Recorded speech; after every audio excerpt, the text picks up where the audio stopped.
enjoy more.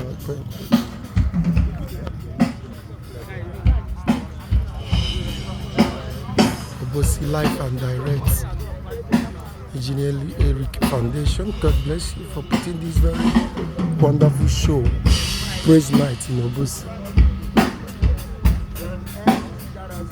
Yeah, we are getting set. We are getting ready. We are getting ready.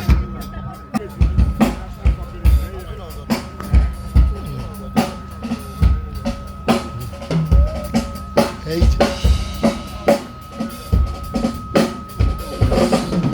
Chinyerudoma will be here live soon. I bring direct in Obosi.